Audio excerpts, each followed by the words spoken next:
And welcome back, everybody, to another episode of Benched with Bubba, episode 709.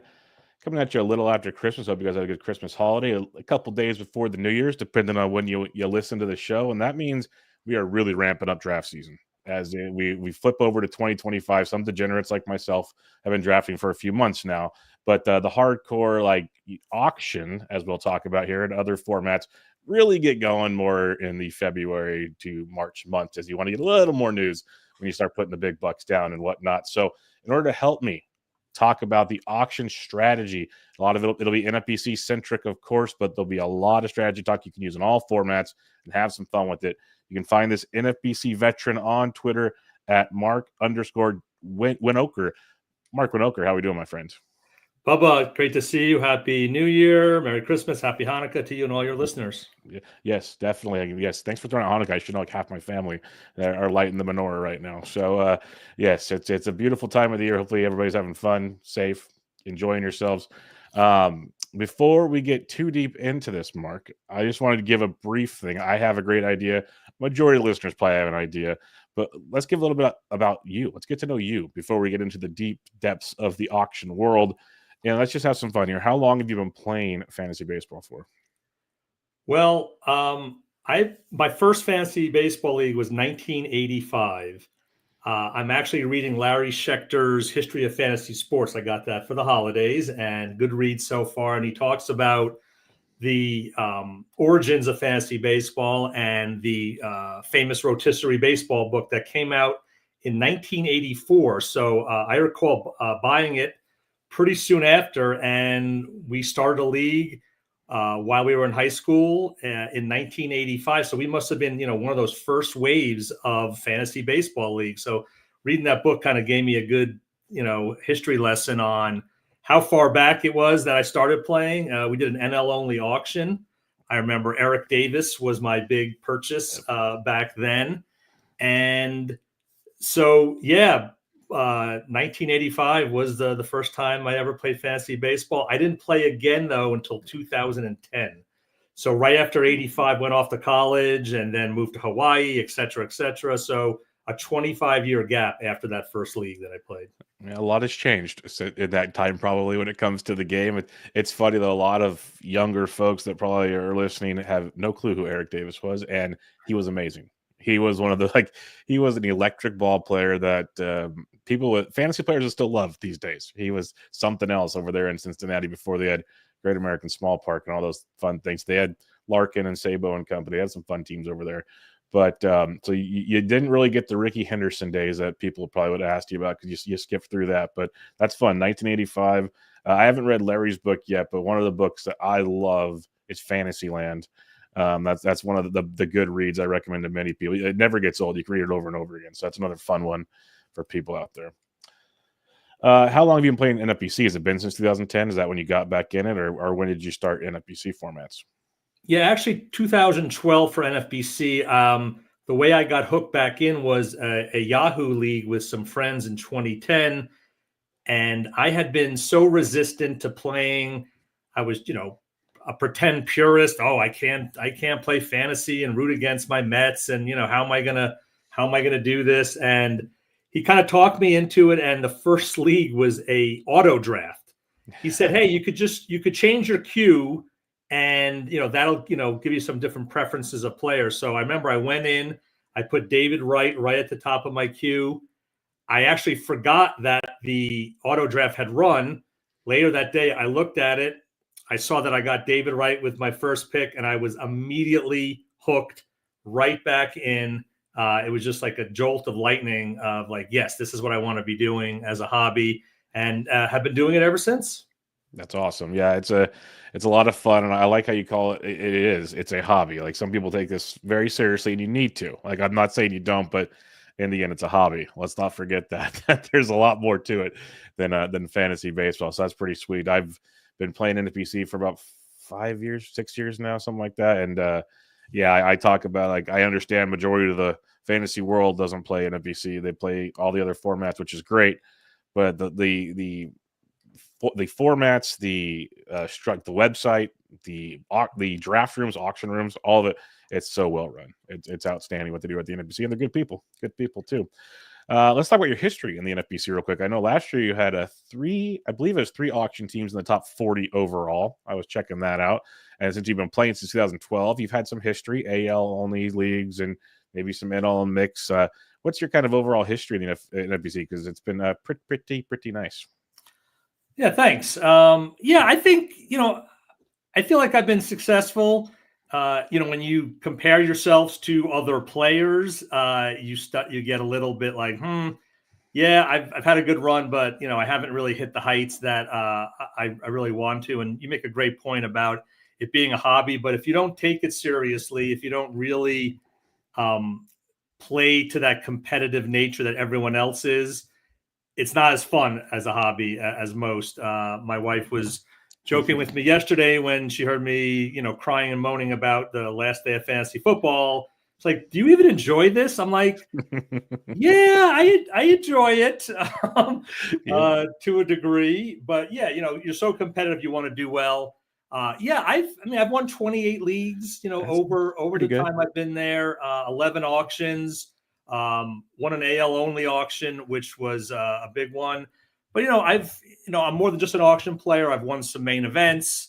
I've won online championships, DCs, cut lines. I've cashed the overall in all of those contests. So I always prided myself on being a diverse player who's able to succeed in multiple formats.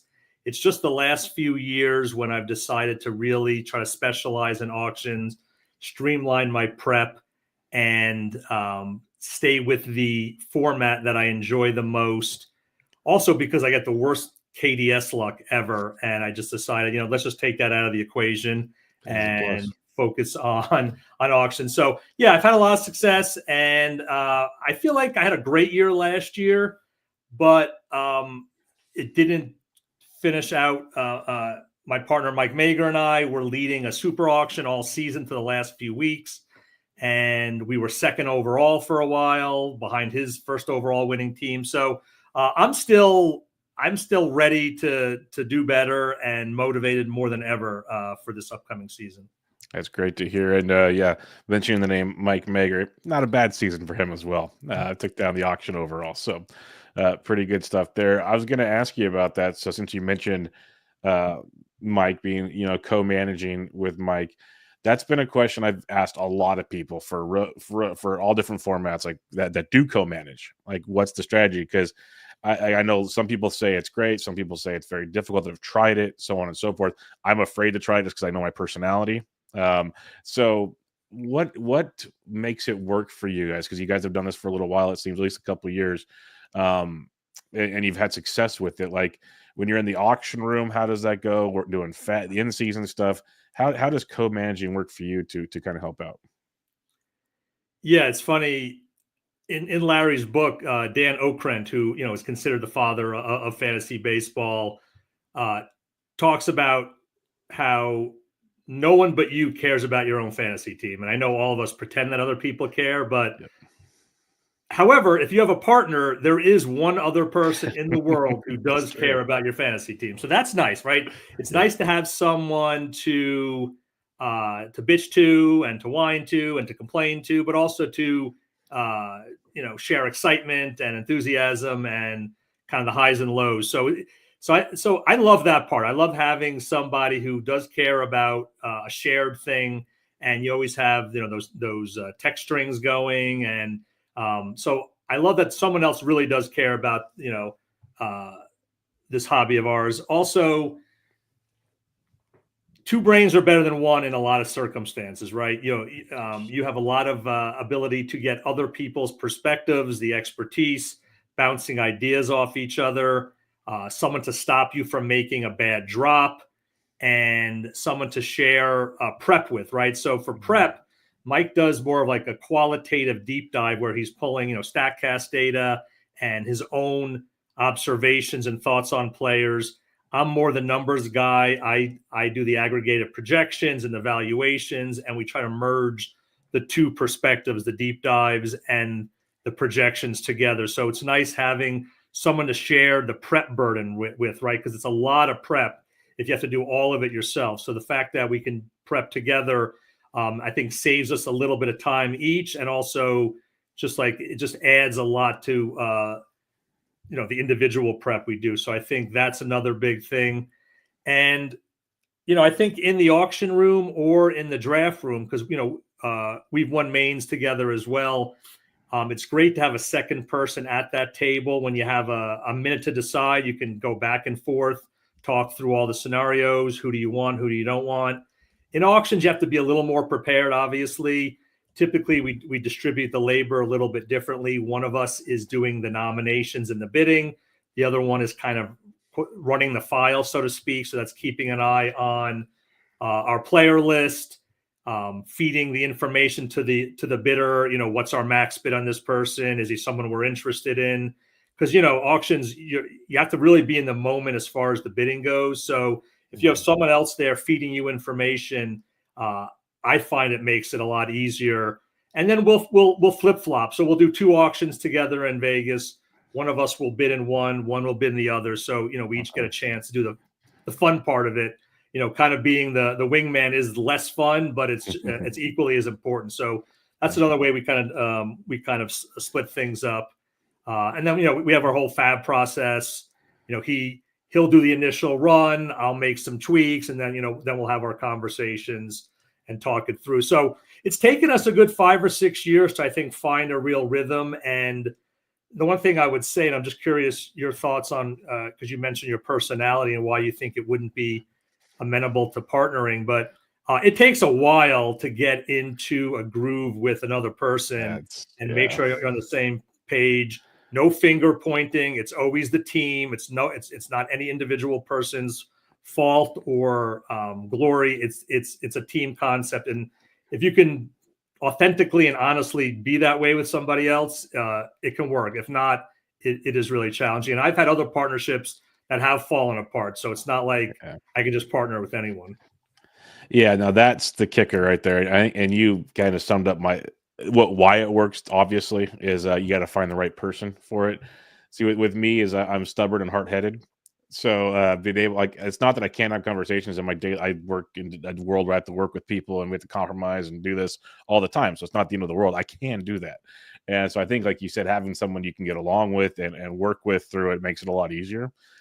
So I've gotten closer to potentially teaming up with people in the past. I'm curious to make it work. And like you mentioned in the auction format, it makes a ton of sense. I know Toby Batflip Crazy mentioned this to me when him and Brian Slack used to be partners in Vegas. There was this almost the same thing you're talking about. It's like one guy's looking up stuff or talking while the other guy's bidding and whatnot. And that is a huge, I'll say, advantage in an auction to have that extra set of eyes, that extra brain working there. Because I know, like, when I've started doing auctions last year, as much as I love them and as much as I think I've studied the player pool and this, that, and the other, when that clock's ticking, there's a lot going on, and it's time to figure it out. So if you have someone kind of feeding you a little bit there, that makes a ton of sense. So in that regard, I could see that working for sure. So maybe I'll get my feet wet sooner or later in the co-managing world, because it would be nice to have that extra someone to tell me no once in a while would probably be a good thing. That would be a smart move for sure. All right. You mentioned it's not just auctions for you, though. We'll do a couple more things. I think I know the answer here since you primarily play NFBC, but I'll throw it out there. Do you prefer Roto versus head-to-head? I have to ask because most people's story when they came to fantasy is they played football and you played head-to-head. So now we're here. But do you prefer Roto or head-to-head? I prefer Roto. I have played head-to-head, those Yahoo leagues. I ran a home league as a commissioner for about 10 years. And that was head-to-head. I did a keeper league for a while. That was head-to-head. Definitely enjoy that Sunday sweat when it comes down to an inning or an at-bat or, a save opportunity that kind of flips the week. So that is one thing I miss just playing Roto, right? Because of course it matters what you do for 27 weeks, but really that last day is when everything's determined, where, in head-to-head, every week something's determined. And, you could get out to a pretty big head-to-head league and, not sweat as bad, towards the very end. Roto, it's literally nothing matters until it's over that last day. And 27 weeks is a long time to kind of delay your gratification on something. And I find that pretty challenging sometimes. In the middle of the season, it gets to be a little more of a toll than anything. So I do like head to head, but since I play exclusively NFBC now, it's all Roto. Yeah, I prefer Roto as well, but you bring up a great point. Like something about the head-to-heads, you get the week to weeks. Like playing football with my buddies right now is, well, we'll see. We'll see how Monday night goes, but I'm probably going to lose in the championship. I have a slight lead, but we'll see.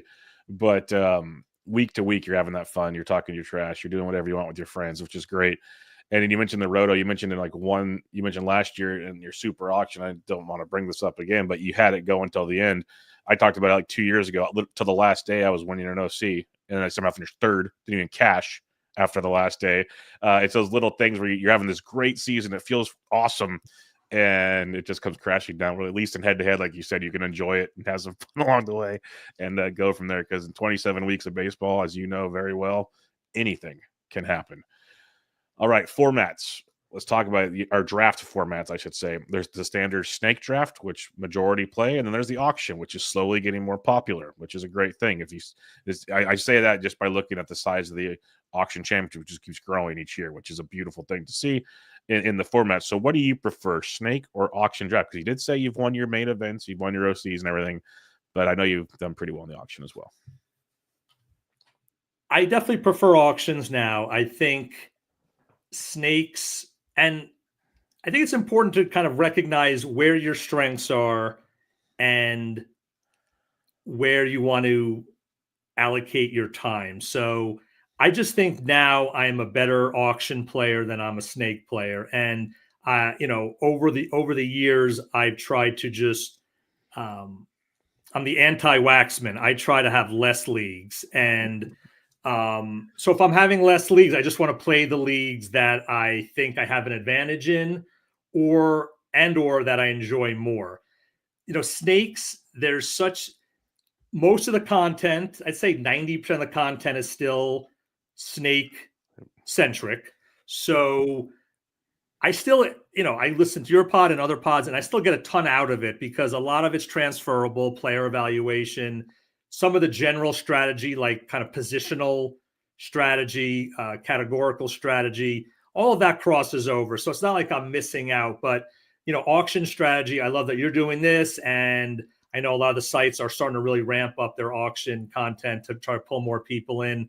I just find it to be a little bit, I don't want to say it's better or worse. I just say it's a different approach. It's a different kind of puzzle to solve. It brings in different considerations like money management, right? Money management has nothing to do with snake drafting. So I find that fascinating how people manage their $260 in an auction. And there's so much strategy and nuance there. So, I just find it to be a little more, and it also fits my way of thinking more. It's a lot more just number based for me. I know what the average auction value is. I know what my valuation is. That just gives me a clarity of thought on the players I'm interested in and on the positions and statistics that I am targeting. Whereas in a snake draft, each round you're picking a player and, you can have a general strategy, but, a lot of it, you're at the mercy, obviously, of other people, of the runs that happen. You're forced into certain decisions that you would rather not make. And I just kind of like the freedom of thought that auctions bring you. And so that's why I'm pretty much exclusively in auctions now, and probably for a while here until something changes. Yeah, and I totally get that. It's not feasible for myself, just time-wise and everything, but I 100% get it. That's why I love talking to you about this, and I want to do more auction content because doing the Bubba and the Bloom Leagues last year, getting people into it, it's great because you mentioned you have to work with a budget. A snake draft, you're almost at the mercy of, you don't want, like, people hate the word, you're at the mercy of ADP, but in a way you are. As the players go, you got to be drafting these pockets. Otherwise you start missing out on X, Y, or Z potentially. We're in an auction, as you know, If you want to go for your guys, you can go get your guys. Like, or you can at least really try to get your guys. If you don't have the first pick, you're not getting Shohei Ohtani. Let's just put it that way. But in an auction, all 15 players have a chance to get Shohei Ohtani. So like that changes a lot of things, and I think there's a lot more fun involved in that. There's a ton more strategy, obviously, and that's what we're going to talk about on this show. That's what I want to get into, is picking your brain on this strategy. So before we get into, I guess, how to build a roster, I did want to ask you one thing based on something you mentioned on your history. So there's AL only, there's NL only, and there's mixed auctions, just like in Snakes. Nothing different there. How do you approach those differently, though? Because I think this is where strategy comes even more play for someone that does content like myself. You already know that, like, hey, the American League might have this position that's really strong, but are horrible at this position. So that totally changes the dollar values when you enter a room. So how do you prefer to attack these? I know the auction championships mixed, but you mentioned playing AL and all doing well in those as well. Yeah, NL only is still my white whale. I've never won an NL only league, and that's something that still irks me to this day. I keep looking at the sign up list, and I think there's maybe one spot available, and I'm like, oh, like I really want to do it. It's online, which we'll talk about online versus live, I know, later in the show. But the onlys are amazing. They bring out it's a total niche crowd that plays, and really it's the same group that plays it year after year. And you have to be pretty psychotic to play only leagues now. Yes, you do. We're talking 5-10 years ago, before all the platooning, before all the pitcher injuries, you could play an only league and have a fairly robust roster of everyday players, guys who were staying healthy, with the occasional guy pop up on the wire that you could fill in if you had an issue. But it's gotten so challenging with what the replacement value would be if you're just sticking to one league. And that really is why I've kind of turned away, because this happened a few years ago. Mike and I were playing an NL only league. We were doing great midway through the season. We lost Andrew McCutchen, and we could never recover.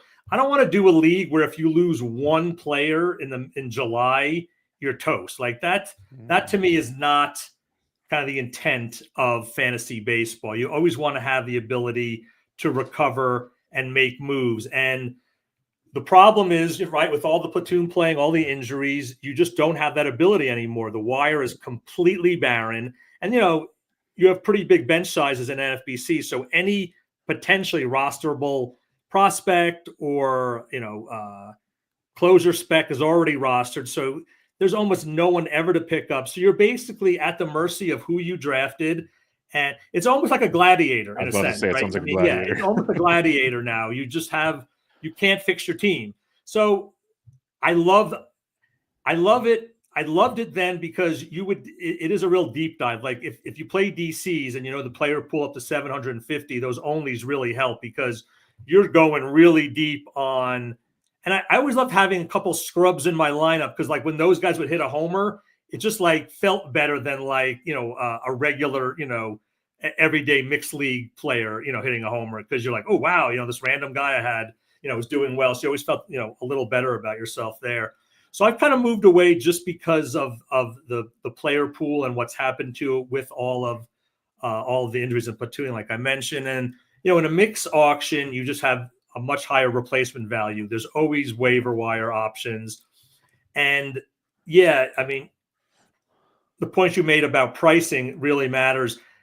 In when I play the onlys, I would try to have as most balanced possible team. It makes sense. To me, it was really hard because you could be taking zeros in spots. If you go really heavy on the stars there, you might get guys who are getting 5-7 at bats a week on your lineup. So I would go real balanced when I played onlys. Obviously, in a mixed league, you can go a little more extreme in your build because there's always going to be waiver wire replacements in a mixed league. No, that makes a lot of sense. And I believe most onlys are like 10 teams now, or are they with 12? No, they're 12. They're 12. Yeah, that's insane. That's nuts. It's nuts. If they went to 10, I think it would make more sense. Honestly, But again, it's a psycho group who plays. They probably would not want to do 10. They probably want to stay with 12. It's like a masochistic game. They just must love pain for some reason. Yeah, because that's like another 50+ players you could put in the player pool, and that does change a lot. Like you're saying, because the game's changed so much, things need to change. But time will tell. Like you said, most fantasy people are crazy to begin with. So we like our pain. One other thing I wanted to ask you before we get deeper into strategy, like the NFBC auctions are primarily all 15 that I'm aware of, unless I'm missing something. I haven't seen a lot of 12 teams, but like OCs are 12s, main events are 15s. There's obviously different ideas and concepts to drafting because the waiver wire, so on and so forth. Have you done any 12-team auctions compared to 15s? And what are your thoughts on that? Because I know, again, not an NFBC anymore, but just an idea for listeners out there. I haven't, but it would be fun. You could really, in a 12-team auction, you could grab as many top players as you want, and you will be fine. So I think that's probably – and the only thing I would say is everyone's going to probably try that strategy, where in a 15, you're going to get some people who try that and some who don't. So there's a little more diversity in approaches in a 15. That'd be my only concern at 12, with everyone would be doing the same strategy. And part of the beauty of auctions is there's so many different ways to attack it that it just makes it so interesting to kind of watch each individual player and how they put a team together. I think you lose a little bit of that in a 12-teamer. No doubt about it. All right, let's talk about building our roster via the auction here. You've hinted at it. Some people love the stars and scrubs approach. Some love the balanced approach. Maybe there's other approaches I'm not even thinking about here. How do you go about things on draft day? Because I know myself, I'm usually a risk averse person, and I've just by paying attention to, I've watched auctions because I have an issue, and I enjoy learning prices and whatnot that way. I just that pocket of balanced price tags seems like a much friendlier team, I should say. But how do you go about this? Because again, many ways to build a team.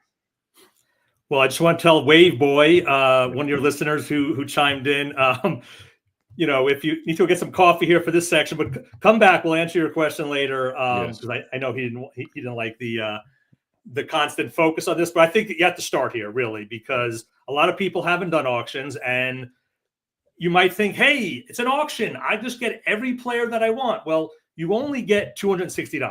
Okay, so you can get four $50 players and then a bunch of $1 players. You can do that.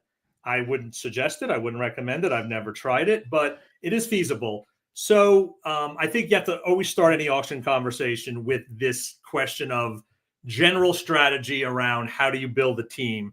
I'm like you. I am more risk averse. I tend to want to be more balanced. I think there's a parallel to Fab, right? And I think we're learning more in Fab, right? And we've seen some research on this lately. Those big buys rarely pay out in Fab. Like you can get a $200 guy in Fab, or you can get four $50 guys. And I think we're finding out the $450 approach is working better than the $200 approach. So everyone's heard the phrase, all your eggs in one basket. Well, when you're buying a few very expensive players, that's what you're doing. And if they go down, like in Acuna last year, it makes it really hard. Now, it doesn't make it impossible. Last year, I made almost an impulse buy. I had been saying all auction season, nobody has built a good team around Acuna, because I do a lot of those, online auction championships, the OLACs, and I was watching all of the Acuna buyers in the 60s, and I would look at their team after, and I go, nope, they didn't get there. They didn't get there. So, of course, what do I do in Vegas? I go 56. Like I just blurted out, and I got him. So I'm like, I got him for 56. Well, yeah. I actually did run the team by Posma. He said, Mark, you did it. You actually did the Acuna team. Of course, he got hurt.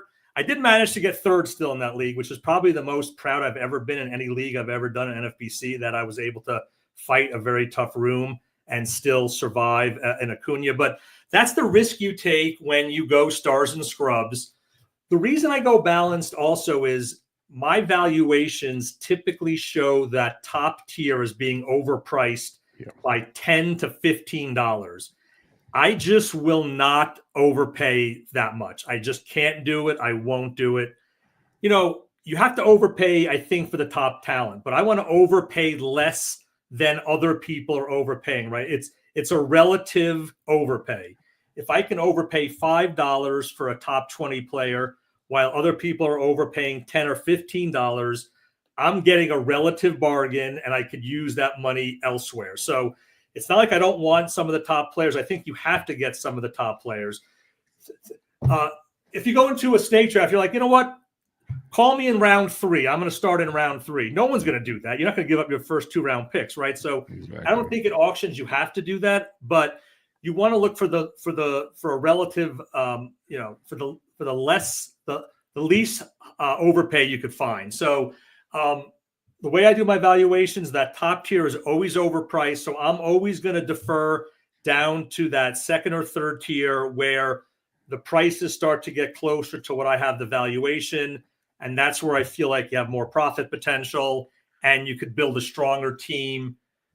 The one thing I will say, though, is sometimes, depending on the pitching pool, stars and scrubs could be more viable for your pitching than for your hitting. So if there's a lot of $3 to $5 or $3 to $7 pitchers that I really like, I don't mind grabbing 2 aces, two top 10 closers, and then my next 5 pitchers are in that $3 to $10 range, like the Sean Manayas from last year, for an example. If I have a pretty good feel that there's a lot of underpriced pitchers, because it's an auction, everyone's going to be spending up for those top guys. There's going to be guys that are underpriced.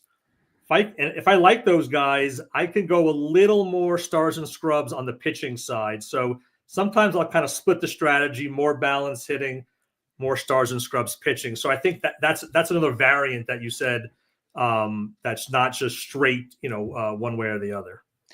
And to that point, is it you kept saying profit potential and all these things, is that's one thing. If there will be, like you said, a few people that will go stars and scrubs potentially, they will spend high on some big players. Thus, if they overspend, quote unquote, there will be discounts elsewhere, like you said. And I think it's very I think it's a very astute point. Is the pitching side of it could be a lot, quote unquote, easier to attack that with, because they're in this era of injuries and all these, third and fourth pitchers and rotations that are still being serviceable, especially in a 15-team league. Get out of the 12-team round. These guys are very solid in 15s.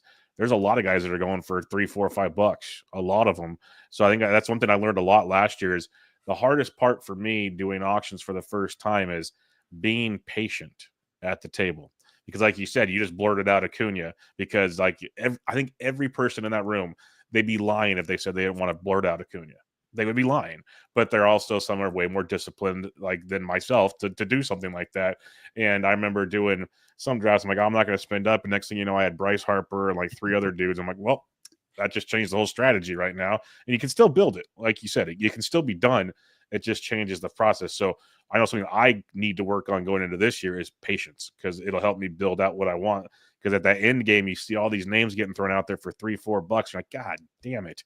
Like, that would have been real nice because then I could have gotten X, Y, and Z somewhere else and picked this up. It's all hindsight, but it's something I think is very, very interesting. We're going to jump around because there's some things you said there that I really wanted to hit on right now. So you talked about like the room price is what I like to refer to it as. Like, in the NFBC draft room, there'll be prices, basically an ADP essentially. And then people will go to Fangraphs or whatever site and create their dollar values, and you'll kind of work through that. So how do you determine on a player, like maybe it's with Mager doing StatCast or something, how do you determine which players you want to go over on, which players you want to save on, and then like where do you get your prices? You don't have to give all your secrets away, but like how do you navigate that? Because I know first timers last year would literally just go print out a page of prices, or they just use the ADP essentially of the NFBC and go, hey, we're sticking here. And you'd be in a room with these guys, and after $1 or $2 pass, they'd all just disappear. They wouldn't keep fighting. So how do you know, or what do you do to determine those numbers? Yeah, that's really the secret sauce in a sense, because I'm in auctions and I'm like, do these people even have their own valuations? Like what they're bidding and paying for players is so far from the number that I came up with that sometimes I go, are my numbers way off? Like, what is going on here? Because it feels like people are just kind of either just looking at the AAV, average auction value, and sticking close to that, or they're just coming up with whatever number kind of makes sense to them that, that they think this player is worth. And, obviously I love that. I love when I think people are making suboptimal decisions. Now, we don't know that until the end of the season, right? They might have made an incredibly optimal decision based on how that player ends up. So, it's only perceived value, as you know, and it's only profit potential, right? We don't know if it's profitable until the end. So I think that's important to note.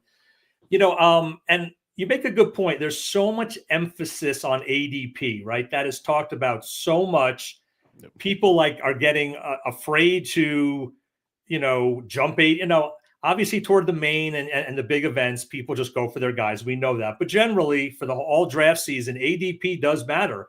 People definitely use it. They look at it. And same in the auction room. People see that number and they will use that. One thing I do just on the AAV first is I will print out a AAV of the more recent auctions. So, in the NFBC auction room, it's the average auction value of all auctions. So I like to look at the last 5 or so auctions, as things change in the off season, some of the pricing changes, some of the, general thoughts of the player pool change. So sometimes my AAV will be a dollar or two different than what people are seeing in the room. And I think that's a little bit of an advantage because typically those last 5 auctions are more predictive of the one I'm in than, the AAV of the last 20. So I use that to my advantage. Basically I use Tanner Bell's amazing Excel spreadsheet on SGP valuations, and I'm able to take numerous projection systems. I also use this aggregator file. So I would strongly recommend for any of our listeners who are jumping into auctions, it's super cheap. It's the best money you'll invest if you're going to do some auctions. Yep. Tanner's just a genius at this stuff. It's amazing what he provides. And actually, just to give a further plug, he just recently made the leap to putting AAV in his spreadsheet. It used to only be ADP, so it's really more auction friendly now. I used to get it on the side. Now he's letting everyone get it, which is great. So I'll put all the projections in, and it spits out valuations, dollar amounts for each player. Now those are mean estimates, right? We know it's a range, and you could play around with that. You could play around with playing time, innings pitched, some of the rate stats, etc., and give yourself, this guy averages 15, but he could be 10 to 20, and then that that allows you, that gives you liberty in the auction to say, all right, I have him at 15, but I'm willing to go 17, 18, or hey, if I can get him for 12, wow, I'm getting what I think is a deal. So I'll have my own valuations on players. I'll be looking at the AAV very closely and trying to then. So your question is, how do I know who I want to go over? How do I know who I don't? Basically, I create a difference column in my ultimate spreadsheet that I use, the file, I call it. And I color code it green, yellow, red. And that's based on the difference between my valuation and the average auction value. And I study that for a long time, and I determine who in the green, who looks like a profit I want. And then I'll marry that with that deep dive, that player evaluation piece. And then, for Mike and I, we come up with, a very simple coding. Green is go. Pretty much you want this player, not going to spend $15 more, but, I will overpay if I have to. Yellow is I like this player, but it has to be at their at their valuation or a little bit under. And then we have red, which means we just do not want this player under any circumstance. And you mentioned patience. Another common mistake is you see a guy that's well under your valuation, but it's a red for you. And you're just like, nope, I'm not going to let someone else get a deal. So I'm going to get this guy. And then you're like, I have Joey Votto now. What am I doing? Great point. I know, because I know I was guilty of that as well in my first year of auctions, going, okay, I wasn't originally in on this guy, but he's going like $6 cheaper than this. Like, what am I doing? Yeah, that is a phenomenal point right there. If he's not on your board, keep him off your board. It's the old joke. I think it was Casey Chavez walks into the main event with a piece of paper. Like, these are the only guys he's drafting. Like, keep it that way. That's all he wants. He doesn't need anything else, and that should keep in mind. Auctions should still be the same as a snake in that regard. Flipping it back real quick, live auctions versus online auctions, because to me, they talk about it. The auction can basically be kind of like a poker game, and in poker you want to see people. So the live auction, you can kind of see people sweat it, or this, that, or the other. Like if you win a player per se, you might see someone make an expression. Where online, it's quick. Like you're drafting like 2.5, 3 hours, give or take, depending on what's going on. You just don't know how it's going in regards of personal feelings, I guess is the way I could say it, but it goes very quick. What do you prefer, the online or the live auction part? Yeah, they're very different animals.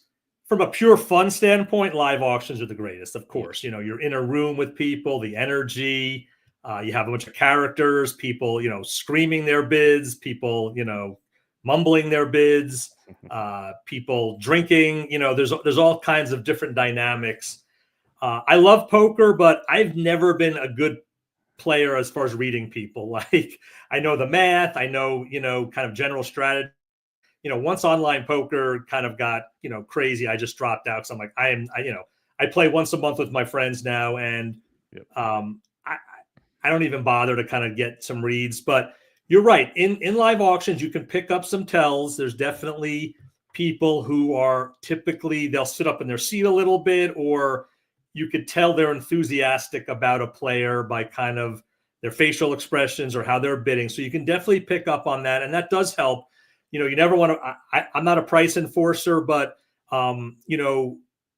there is value in getting people to spend more on players than you think they're worth. So there's a kind of fine line there. What I would say about online auctions, if you do enough of them, and I do, I play them in baseball and football, you could pick up some tells on how people bid in the online room, and you could definitely take advantage of that. Some people will just be like rapid fire, boom, boom, boom.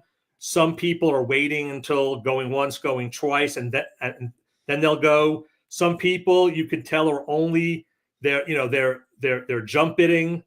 They have the max bid feature in the NFBC auction rooms, and some people use that exclusively, either to just run up the price or just to kind of expedite it getting to AAV, or players that they really want. So, your first few times playing online auction, that's gonna, you'll be lucky just to get your own bids going. So that just takes years and years of experience. But I definitely am able to have some tells in online, and also it's still a niche group who plays online auctions. True. So I'm seeing the same, 5-7 people almost in every auction. And I don't have like a book on them, but I certainly, remember generally their strategy, how they manage their money. So that's another thing you can use against them. For me, comfort-wise, I love the online. I have my 3 screens. I have my file. I have the auction room. My other screen has the auction board, so I can follow along who needs what, where their money is, which, maybe we'll get to. I can keep track of my file. When you're live, you have one screen in front of you, and then the big projected screen. With my eyesight, I have a hard time seeing that sometimes. So and then, people are drinking, they're talking in the back of the room. So there's a lot more distractions, live auctions. And sometimes emotionally, you're tired from, partying until 4 a.m. And so I think I'm actually better online than I am live, but, I always prefer to do them live.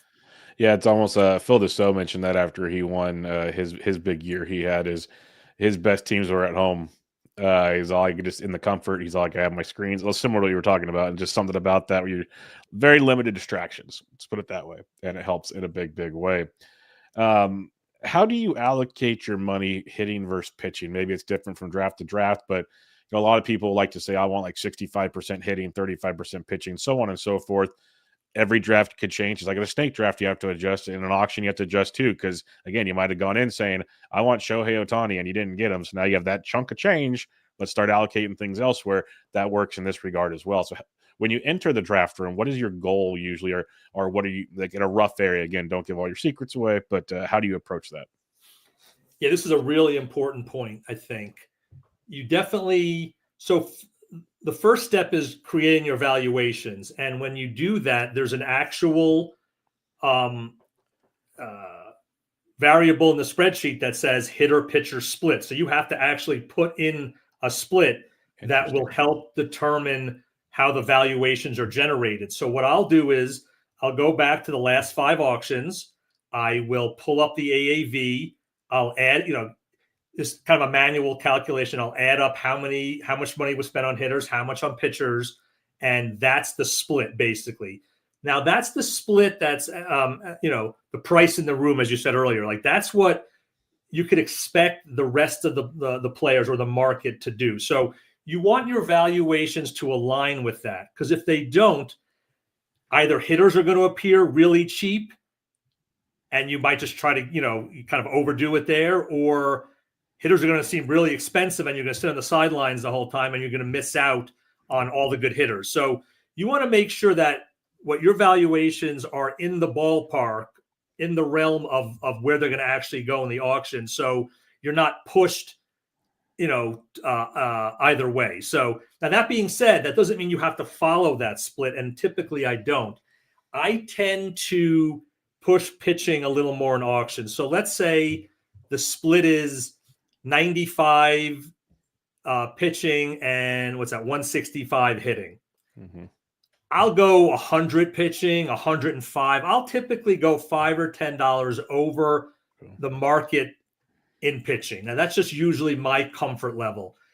If you feel better that you're really good at finding late pitching, and late pitching is more of an ADP term or a snake draft term, but same here. If you're great at finding $2, $3 pitching, then you could maybe instead of 95 pitching, you go 90 or 85 and you allocate more to hitting. So part of it should be where your comfort level is and maybe where your skill set is, which side of the house you feel better at getting later or cheaper players, and that might end up. Now, that being said, you want to be flexible. You don't want to be rigid here. So I won't, if I go in saying I'm going to spend 100 on pitching, I'm not going to spend 130 on pitching, but I might spend 110, 115, depending on how it goes.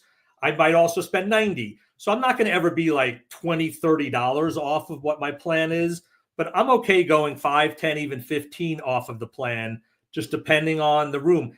If I get some really good buys early on hitting, guys that I thought I'd spend 50 on, I spend 45, I might pop that $5 over to pitching, or vice versa. So I think you want to know what the market is. I think you want to have your own approach given your strengths. And then I think you're flexible in the room depending on how it's going and what you've already purchased. And, I don't think you want to come out of it, way out of whack, or you just won't be balanced. Yeah, no, that's true. And a lot of this talk as we keep going, just you have to be able to adjust on the fly. And that's what makes it fun. So a question I have about adjusting for you is, you just mentioned if, and this happened, and I remember at least in one of my auctions, is it seems like all the hitters you were targeting are all expensive. They're all going overpriced. So eventually you have to jump in. Like you don't have to go crazy over, but eventually, like you said, you have to jump in. Otherwise, you're just left with all these other guys. And in reality, not the ideal situation. It's like less than balanced in theory. So since you had to adjust and go a little over your projected prices or your desire, like your green square per se, how do you adjust the rest of your draft at that point when your spreadsheet tells you, you have X, Y, or Z priced wise, but now that technically doesn't exist? Yeah. Ariel always talks about hot and cold rooms. And I think that's you need to take the temperature of the room, and you could tell the temperature pretty quickly. Basically, typically, and I know we'll talk about nominations here in a bit, but typically the first 2 rounds of nominations I might be just sitting back and just gauging the room. So if I'm seeing everyone is $5 to $8 over where I have them, that's a hot room. And later there's going to be some cooling because people are going to run out of money, and you could swoop in and you can get a lot of the guys you want at value or at your valuation. Vice versa, the first couple guys come out cold. Everyone's a little hesitant. Sometimes, you fly to Vegas, you're staying at a hotel, you're ponying up a lot of money. I mean, that's thousands and thousands of dollars in time here. Yep. You want to get some money, some action for your money. So sometimes people will be a little bit tepid at the beginning. So I think it's gauging the temperature of the room. Now, some people have software. So I don't use software. I have a static file that I create that I use. Some people use different auction software in the room, and that'll give you like an inflationary adjustment, right? So if you're typing in the prices as they go, or if there's some linkage with the NFB system that does it for you, it will adjust your pricing later. So it'll tell you, this guy was worth 10, now he's worth 8, or now he's worth 12, to give you a sense. So you don't, as you said, you don't just totally sit out a whole tier of players and realize, because the biggest mistake I see is people leaving money on the table because they're too patient. Yep. They're like, oh, I'm not going to overpay. I'm not going to overpay. And then all of a sudden they have $150 left when everyone else has $50 left. And then they are overpaying for guys that, are not worth it. So it's kind of a feel on the money piece. And we talk about that too. But so I think either you're using software that's giving you an inflationary adjustment, or you just kind of have a feel for that. Yeah. And that it's super hot now, guys are going to be cheaper later, and you could reallocate some resources or vice versa. No, that's a great point. And it's interesting watching each room be so different, and just like a snake draft, but the auction can get real wild in that regard. Talking about the bids as you're throwing players out there, and just in general, actually we'll start with this other one first. We talked about your dollar amounts. You talked about, crossing players off. So I want to ask you, you mentioned price enforcing, and at the local, again, this isn't baseball, but local fair, like I bid on animals for kids based on, for an organization I'm on, and I do a ton of price enforcing because there's a lot of heavy hitters they're spending. We spend a little bit, but I'll bid kids up. You just hope you get lucky there. So, how do you go about that in a room? Because I know I'll do that. I'll play chicken. I'll play chicken all day. Again, I also feel like you watch the room, you have a handful of people going to AAVs or whatnot. So in my mind, I don't want him to get a quote unquote discount. So I'm bidding up on him. But then you can get stuck with the guy that, like, on your sheet might have been red, and I was just price enforcing. How do you play that game in the draft room or even live per se? Yeah, I think if you it sounds like the room when you're doing that. Like, you can get away with a certain amount of price enforcing.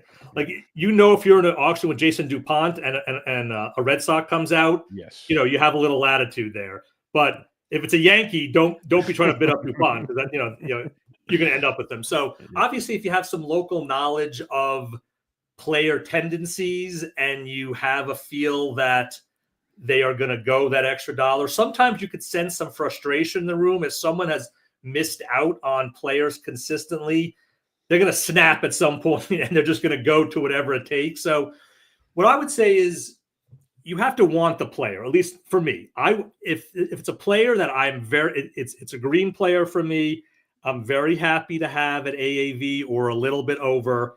If the bidding stalls and it's still in my plan, I haven't filled up that slot, on my sheet, or that position or that statistical contribution, I'm happy to go an extra dollar, and maybe I get lucky and I get it for that extra dollar, or someone else goes another one, and then I can kind of reassess. So for me, I want to make sure I could live with that player, because you only get $260 if you are price enforcing and you end up with a player. I've seen people even do it with a third catcher. I've seen people price enforce. I had an auction, NFBC football auction this year. The guy ended up with 4 quarterbacks in an auction. He Jeez. spent like $50 on 4 quarterbacks because he was not going to allow these late quarterbacks to go for cheap. So sometimes you could tank your own team by doing that. So I think it's a feel for the room. I think it's making sure you could live with the player, because ultimately, if you get a player that you can't live with, you could, Yeah. I always say this. You come out of a snake draft, almost everyone's going to have a pretty solid team unless you really, really messed up. In an auction, you'll have 1 or 2 teams that did not come out with a good team, and they are already dead on arrival right there. And that sometimes happens if you price enforced, or if you got a position or a statistical contribution that is superfluous to kind of what you were needing. Nope. That makes a ton of sense there. Let's talk about throwing out the nominations, because this is a question that, especially newbies like myself last year, and I'm still by no means have an expert knowledge on this. Throwing out nominations, like there's the idea, okay, you throw out the guy you're interested in, or you throw out the next quote unquote best player on the board, or you throw out the cheap guy. There's so many angles. Then there's the price. How much do you know to throw them out for? You mentioned guys will just do the bid buttons and so on and so forth. How do you go about that process? Because to me, we can talk about having your list of players you want, all this kind of stuff. To me, this is where a lot of the art is, because you don't want to just tip your hands, because some guys will say, I only throw out guys I don't want. I want people to bid on them, to spend money, so on and so forth. How do you use the art of the bid? Like, how do you go about that? Yeah, I think you've nailed it. It's an art and a science, auctions, which I love. There's a lot of science behind it. All the numbers, all the evaluation of players, StatCast data, everything. That's science, right? The art is in the auction room. How are you manipulating other players through your nomination strategy? And that's what it is. You're trying to manipulate the other players in the room to do things that you think are negative EV or suboptimal, right? And again, this is just your thought on it. It doesn't mean it's actually true what you're doing. So the most overused phrase in auction is I nom this guy to get money off the table. Okay. Mm-hmm. Yes, of course, you're nominating a player and money is going to come off the table. Now the question is, whose money, how much money, and which money is coming off the table. That's what you have to really be thinking about. I'm always amazed that people just consistently, and this is even at high stakes auctions, good experienced players are always throwing out the top players first. I would love to be in an auction one time where, like, in round 7, we're bidding on Bobby Witt. It would just be fascinating to me to see how that goes. Yeah, with all the money changing, that'd be real interesting. Right. Like how that might change. Now, typically those top players are going to go what they go for. So I never, ever nominate those top tier players right away, because what information am I gaining by nominating those players? Because let me just take you through kind of like the pockets of the auction and kind of how I do it. So I'm going to do like by 5 rounds. So the first 5 rounds, I want maximum information. That nomination is really valuable. You can get information on how the room is valuing a particular statistic, how they're valuing pitching or hitting, how they're valuing upside players. So typically, I will do 1 or 2 things. If there's a player that my whole strategy hinges on, right? Because everyone says go with the plan A, but have a plan B, C, D, E, F, etc.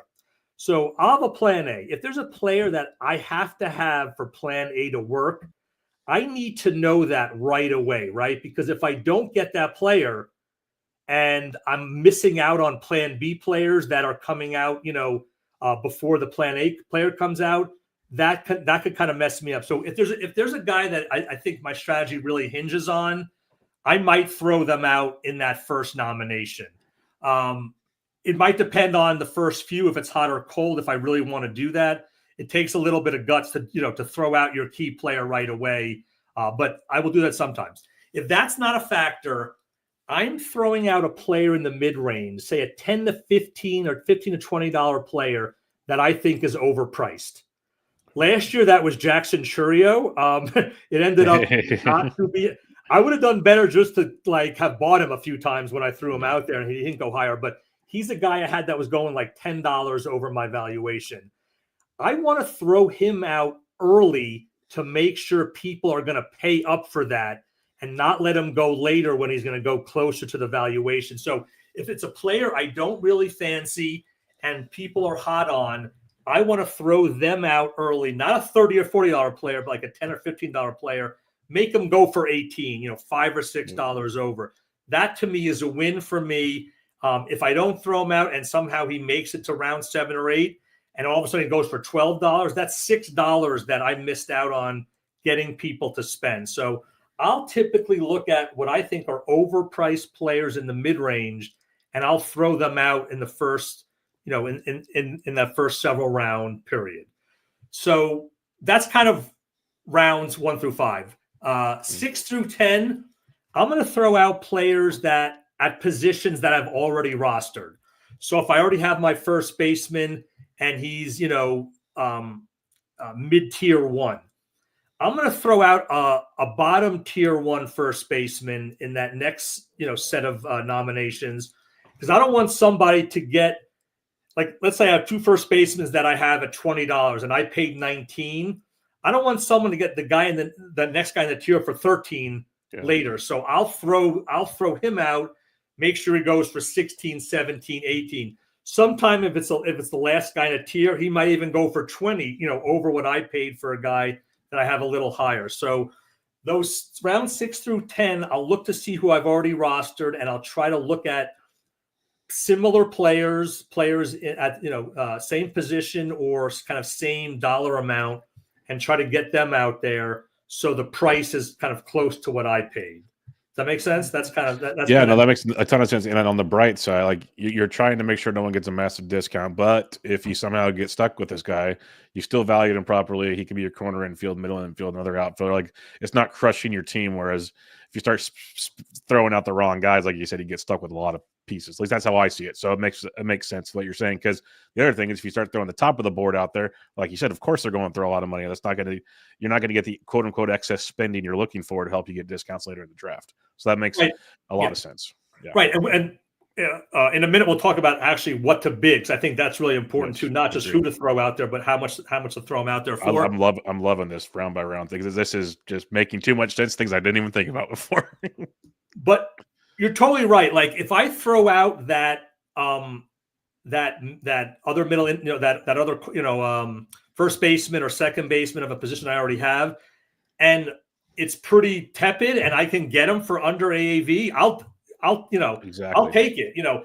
I'll be careful though. Like, if I'm nomming those guys, it's going to be a guy that I could live with, right? I'm still not going to throw out a guy that I don't want. But you're right. Sometimes you might get a good price there, and that's your corner infielder. So rounds 11 through 15, this is typically when I'm in like the top 3 to 5 of remaining money left. So that's something I'm always looking at. I am always looking at, where do I stand with my remaining funds compared to the room? I typically want to be mid to, like not having the most money, not having the fewest money, but I want to be somewhere in the middle, kind of middle to the high range. So in this next, rounds 11 through 15, this is when I'm typically starting to pick off my targets. You have that first rush of the first 10 rounds where a lot of guys are already down to their last, $30 or $40. They're sitting out. So now you're only bidding against 7 players instead of 14 players. So this is where I'm going to swoop in and start to get some of my targets. And as you said, you don't want to be predictable. You don't want to always be nominating guys you don't want. You don't want to always be nominating guys you do want. You want to mix it up a little bit. And I'll be honest, if people watch me auction enough, they could probably pick up some patterns. And I'm obviously telling everyone all my strategies right now. But you want to keep it a little bit mysterious and not always be doing the same thing. But that's the rounds where I'm typically trying to throw out guys that I think I can get for good prices and are guys I want. Then when you're going, so then rounds like say 16 to 20. So I'll make a big push in those kind of middle rounds. Now I might have gone from like top 5 in money to maybe bottom 5 in money, right? Yep. So now's where players who have too much money are going to start overpaying.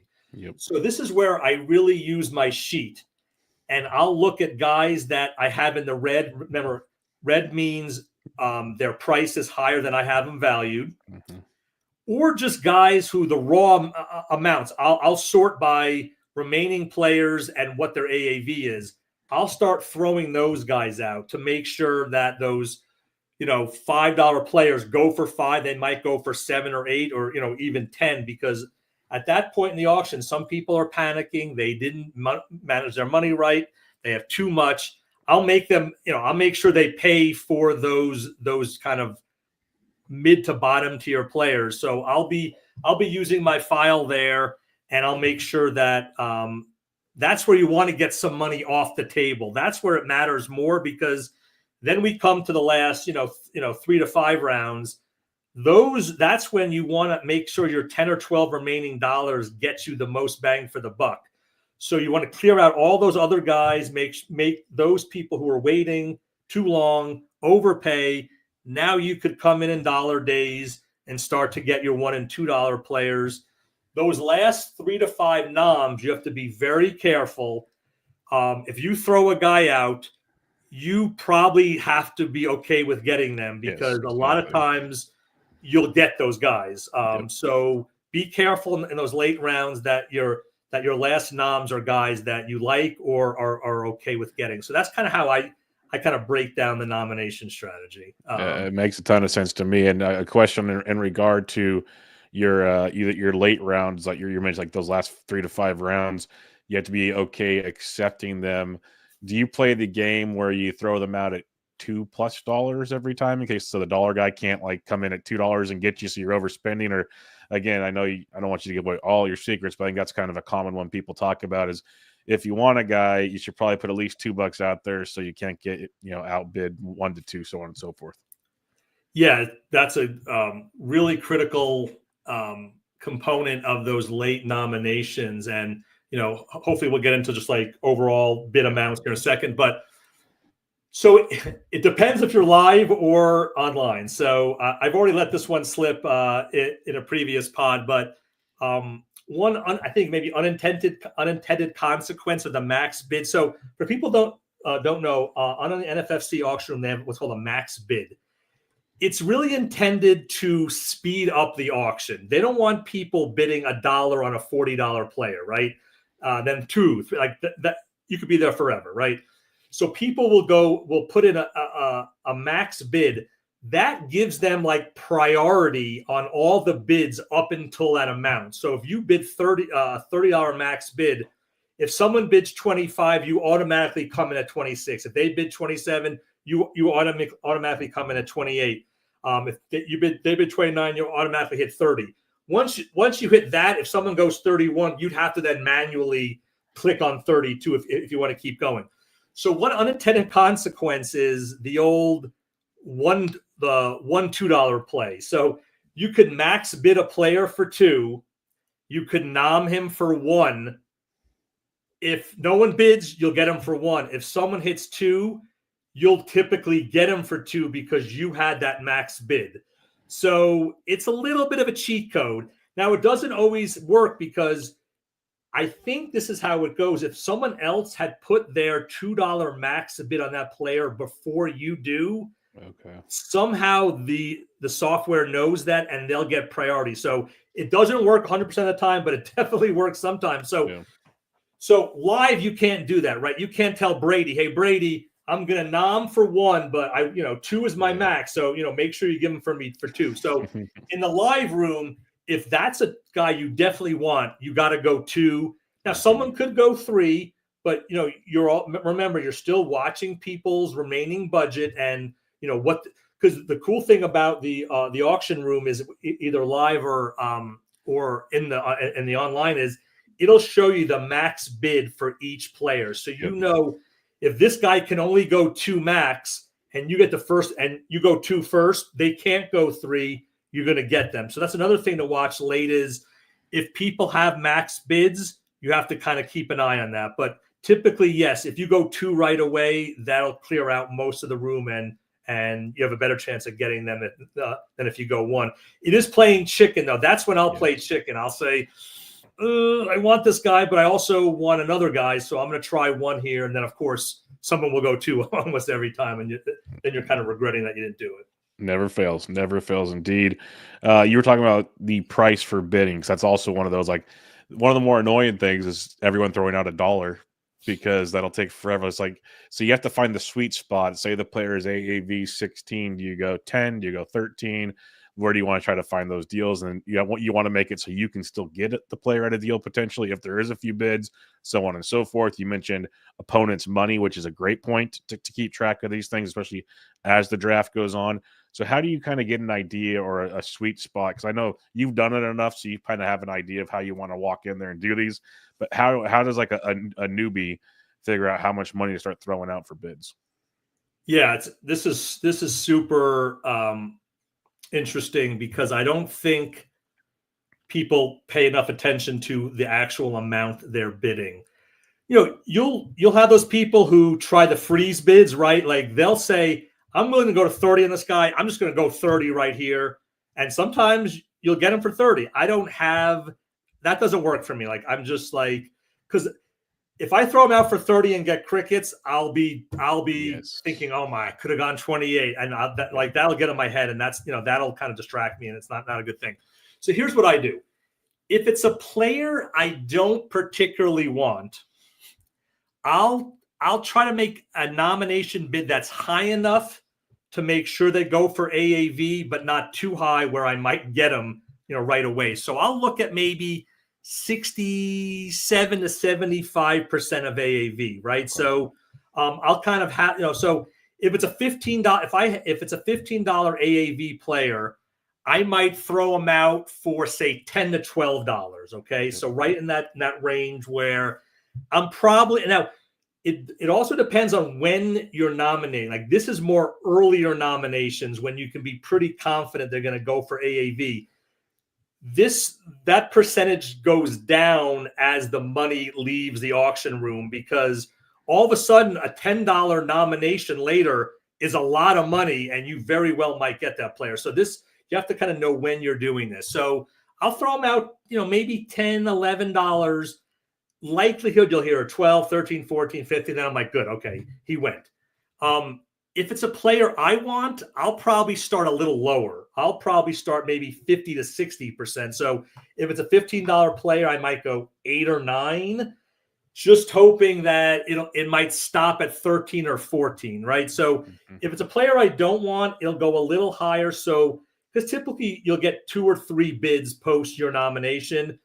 That'll get you to AAV, then you've done your job. If it's a guy I want and I want to get him for $2 lower, I'll start a little bit lower. Hopefully those 2 or 3 noms happen and I could swoop in at 13 and get him there instead of going for 15. So it's kind of a delicate play, but it depends on if I want the player or not. And I kind of try. It's almost like bet sizing in poker, right? You want to bet, there has to always be an intent with your bet. Like, it's either I want someone to come in with me or I don't want them to come in with me. So so if that makes sense, that's kind of almost how I handle, the nominations on kind of those, mid to higher price players early. No, it makes a ton of sense to me. And like I said, you have to find that sweet spot, and makes sense to go just enough below to get the action going and see where it goes. If you go too low, someone might get a heck of a deal type situation, and you don't want to do that either. You've kind of mentioned when you're talking about your process for like every 5-round pocket per se. You get me thinking when you're talking about this. I know you obviously done your research, not just on guys you want to bid on, but then there's the reserve rounds we get to take part in afterwards, and those don't cost any money, of course. And I know every time I've done an auction, all of a sudden you go, wow, these guys are still out there. This is kind of fun. Like, how are you going to do this? When you build your auction, you have to have a full roster. That's part of the difference. So you can't just like say, screw it, I'm not drafting a catcher, I'm not paying for a catcher, and then get him in the reserve rounds. You got to do that. But how do you draft your auction with preparation for the reserve rounds, or is it just kind of a case-by-case basis?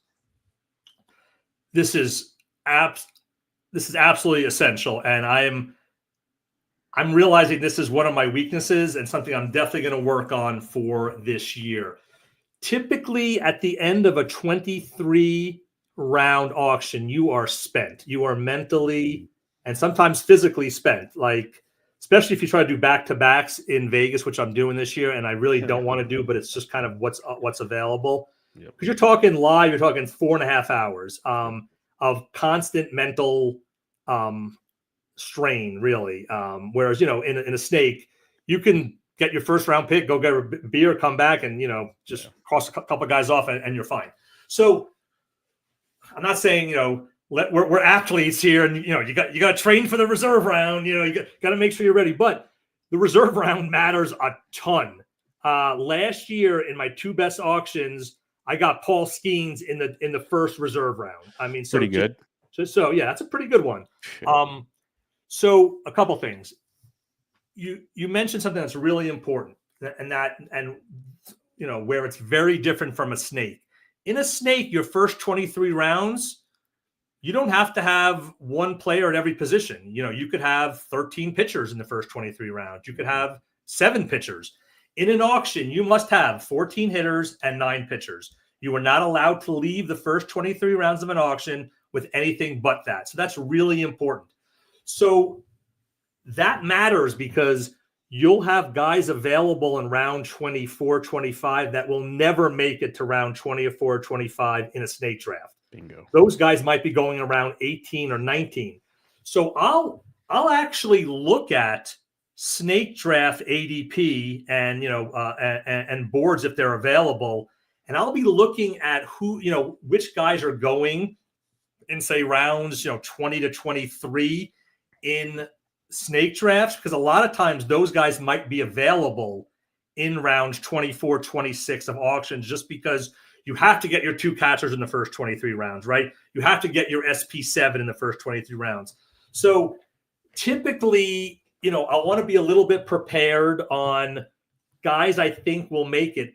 Also, I'll honestly look at the reserve rounds of my online auctions, and I'll look at the reserve rounds, and I'll make a list. These guys are making it to the reserve round. So you just want to be prepared to see who might be there.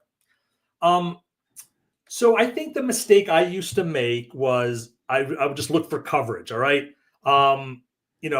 I got to get a second third baseman. I got to get a second shortstop. I got to get a second first baseman. I got to get a 7th outfielder.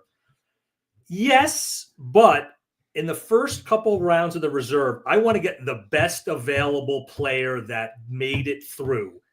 Either a high pedigree prospect, or a guy who, or a good starting pitcher. Guys are, you're probably going to have 10 to 15 to 20 guys who slipped through the cracks in the auction who shouldn't have.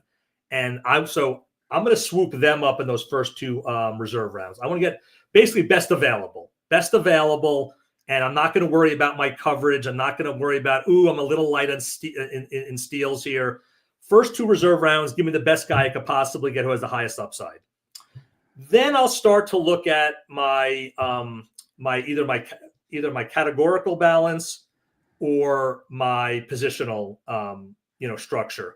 So I'll probably get in those last 4 or 5 reserve rounds another closer spec, probably. If I know I'm light on speed, I'll try to get a guy who I think has some stolen base upside. If my corner was a first baseman, I might try to get another third baseman. If my middle infielder was a second baseman, maybe I'll try to get a shortstop. But also, we know how bad, and I haven't drafted yet, but I hear outfield gets pretty ugly. There's a lot of platoon bats, so I'll probably try to get a 6th outfielder before that. So my first 2 reserve rounds, give me the high upside, which will probably include a starting pitcher. Then maybe I'll get my 6th or 7th outfielder if my UT is not an outfielder. Then I'll look for a little bit of coverage or categorical upside. So you want to be prepared with who might be there. One thing you want to do, and this is where having a partner comes in. This is where Mager is just a freaking genius. He'll as the auction's winding down in dollar days, he'll have his his legal pad, and he'll already be writing down 10 or 20 guys, and we'll be able to kind of go off of that. So keep some notes, know where your weak spot might be, know where a position that you don't have coverage might be, but also don't just go for coverage, go for upside in those early, because remember, it's a reserve round. If you pop an upside guy or two in the first 2 reserve rounds, it doesn't pay off, you're probably going to drop them anyway. So it's not that big of a deal. So that, I think, is very underrated. A lot of times people are 6, 7 beers in and they're not really paying attention, and you could steal some guys in that reserve round.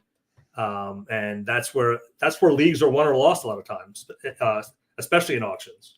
Yeah, no, that's why I was curious there, because that one was very, very different to me last year, doing auctions for the first time, seeing some of those names on the board, filling your roster differently, so on and so forth, made it quite interesting. And like you talked about earlier, opponents' money you're looking at, also opponents' needs late in the auction, like what positions they need will change your bids and whatnot as well. So definitely a way to go about it as you're putting it all together there.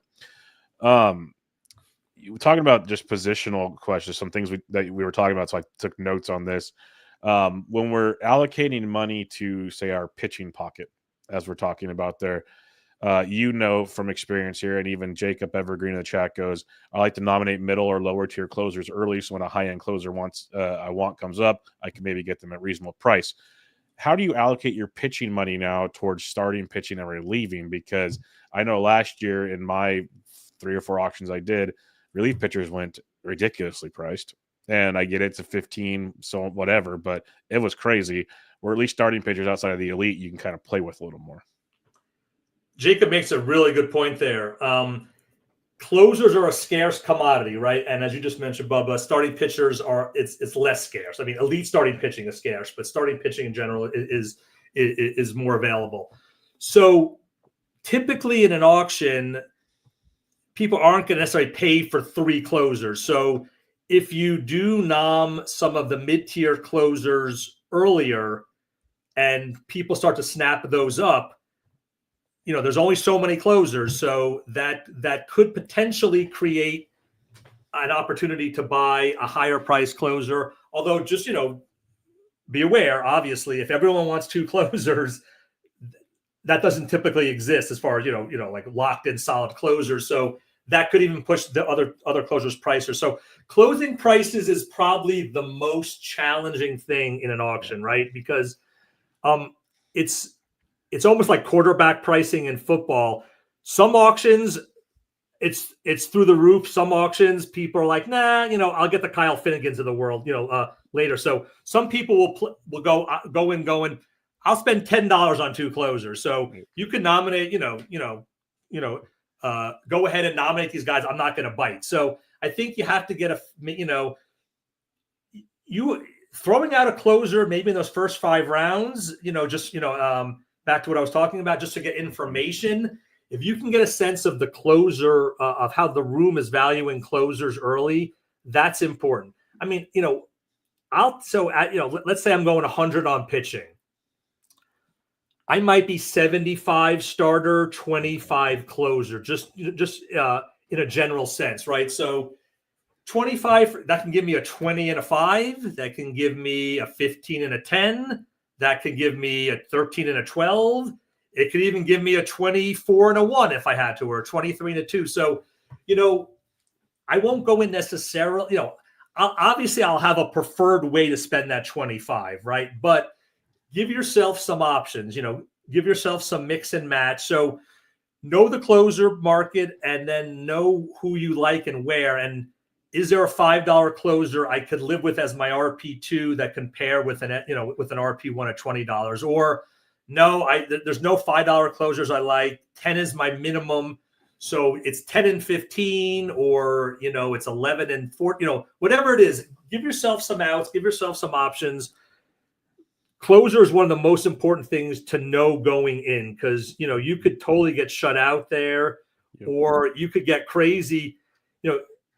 All of a sudden I have 2 $20 closers. Now I have 60 for my starting pitching, right? Now, hey, that might work if you think it can, but So I'll run through some scenarios, how to spend that 75 and that 25, and I'll have some different options in each pocket. And just know as you're going forward that that will start to change, and just make sure you're being sensitive to the room and you're moving your money around, at least on your your own sheet, so you're not getting locked out of a particular tier that you really want to be in. No, that's a great point. Yeah, closers, it's wild out there, but like last year, Robert Suarez is super cheap. So you never know how that works. You can always find something out there. On a similar vein, Mark, when you're looking at your hitting side, so say you had 100 towards pitching, you have 160 for hitting.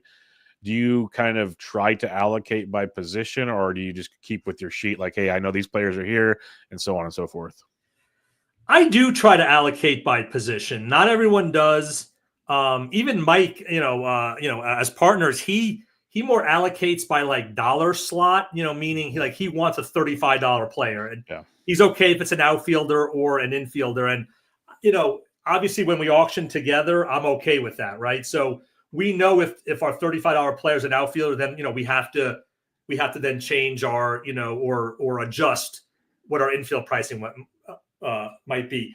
For me, when I auction solo, I do like to have my catchers, my first, so again, I'll go through, look at the valuation compared to AAV, and I'll try to construct, not saying a team, but like positionally, okay, I feel like $15 a catcher or 20, is the right way. First base this year, maybe I'm just going to be in the $10 tier. I'm not going to spend up at $30. So I'll kind of have an optimal, or at least what I think is optimal, positional budget. But I am going to be very flexible. If there's a guy that I like and the price is right at a position where I didn't have that amount, I'll jump in and I'll just adjust. So I still use pencils, and I'll write it in pencil, and I'll have my eraser. The most fun I have now is auctioning football with my son. He's in charge of that sheet, so we'll go in together and we'll have prices for quarterback, running back, receiver, tight end, etc. And he's the one who's frantically erasing. He's like, "Dad, we're out of money in the spot," and so he'll kind of keep me honest there. So I'll use a pencil and paper on that. I'll actually have a sheet in front of me that has all the positions, kind of my optimal use of funds for each position, and then I'll just be erasing and moving things around as I go. It's good to be good at math a little bit in this way. So, because sometimes you'll be like, "Oh yeah, I'm good," and then you're like, "Oh my God, I have $1 for that spot that I thought I had $10 for." Like, you don't want to do that. But I'll be flexible. But I do have dollar values by position typically when I start the auction, and then it kind of goes from there.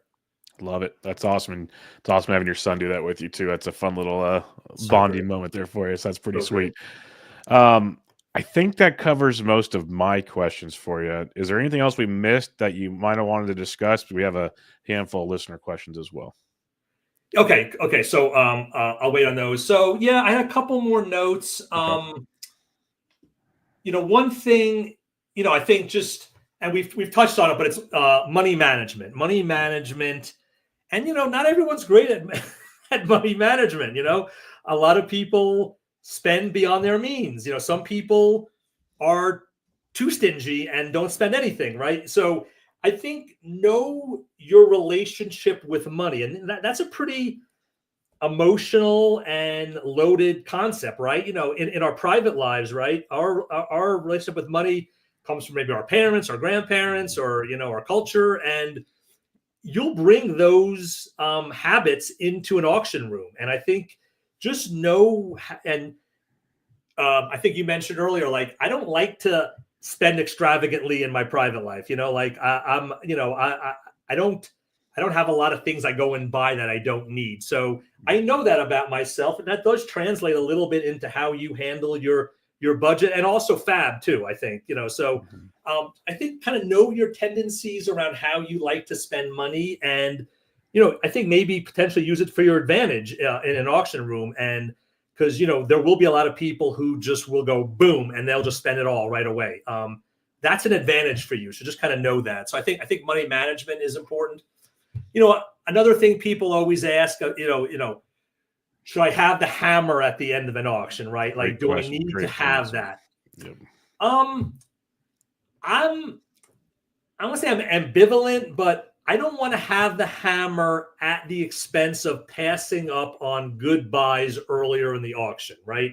So I don't want to just save $20 so I can get a couple extra $3 players, because at the end, how much difference is there between the $1, $2, $3 player? That's something I also look at. You want to have a few $1 players if that's what the room does. So I'll look at previous auctions and I'll say, on average, out of 15 players, there's $61 players. I'll look at that and say, okay, that means on average, everyone has 4 $1 players. I'm not saying I want to have 4, but I don't want to have 0, because if there are $61 players, some of those are good players. You can get them for $1. So I want to make sure I leave myself the ability to have a few of those, and not be spending $3, $4 on every player when I could get a very similar player for $1. So I think you want to have a few $1 players. Hey, if I could have 10 for my last 4 and get a couple guys at 3 or 4 that I really like, okay. But often I'll have more like 6 or 7 for my last 4, and I'll try to get a couple $1 guys and a couple $2 guys. So I don't want to hold too much back at the end and know I missed a guy earlier that I could have got, that for $8, and I was like, nah, I don't want to do it. So I think that's important. That's awesome. Yeah. Last thing is just diversification. Okay. We always talk about that, at the top level.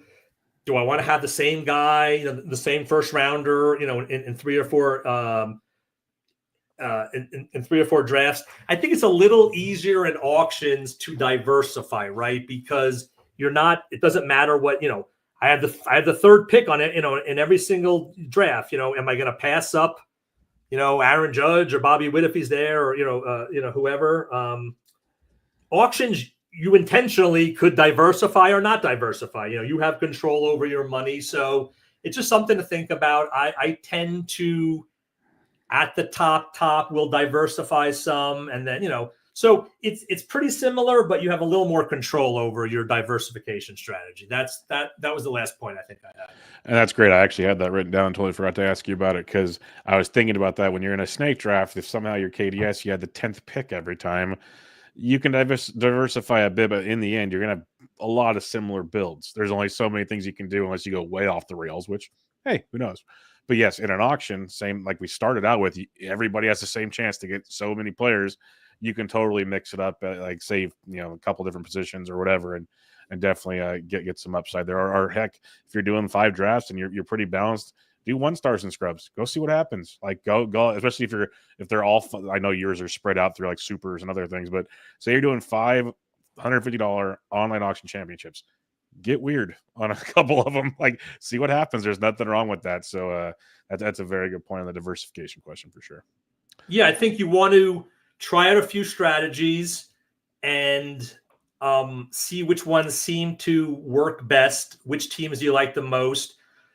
If you're going to Vegas, try to then make it translate. I made or if you're just doing a big money online auction, I made that mistake in football this year. I did so many OLACs. I had what I thought was a really good approach, and then I get into my big dollar one, and I completely went a different direction.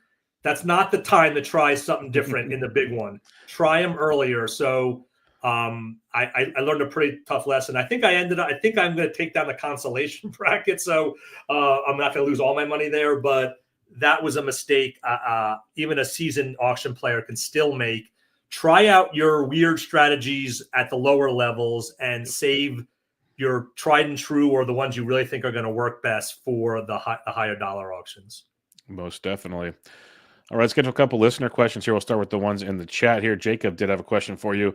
How comfortable are you with being the first person to spend a lot of money in the beginning versus last person? Do you try to sit somewhere in the middle? I think you talked about this at the beginning, but Jacob might have started a little later. Yeah, I typically like to be the person that doesn't spend it all right away.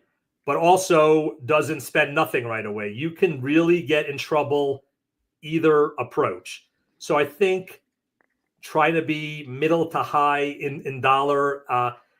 There's a whole other strategy, I think, about at what point in the auction, where do you want to be money-wise? I do like to jump in, though, and get a guy. It'll kind of settle the nerves a little bit. You can look at your team and go, okay, I have my anchor player here. It doesn't have to be a $50 player. It could be a $25 player. So if there's a deal that I like early, I will take it. And then just kind of like settle me in, and then I can kind of go from there. So I don't want to typically go 3 and 4 rounds and have nobody, because a lot of the good players, as we mentioned, are going in those first 3 or 4 rounds. So I just think you want to have a balanced approach where you're getting the best possible deals you can for guys you want when they come out. Because another thing that I love about auctions is you don't know when players are going to come out. Guys can come out at any time, whereas in a snake draft, you know a 7th round player is not coming out in the first round. It's just not happening. But in an auction, I could throw out a 7th round player right away. And then that also puts people to the test. How much do you like this guy? And how much, are you willing to spend on him? So you have to be prepared for anything in regard to when players might come out. And you want to kind of manage your money in a way that makes sense to your strategy and to those pockets of players that you're really interested in. So I'm not sure that really totally answered the question, but I typically will not be the guy who has $70 left after the first 2 rounds. Yeah, no, you mentioned earlier you want to be like in the top 5 versus the bottom 5, which makes a ton of sense to me. My buddy Anthony Gialdi said, Mark, do you plan before the auction even starts how many $1, $2 players you'll want, or do you wing it? You kind of mentioned it towards the end there, but you have a rough plan, it sounds like. Yeah, I think a rough plan. I think typically you want to have a few.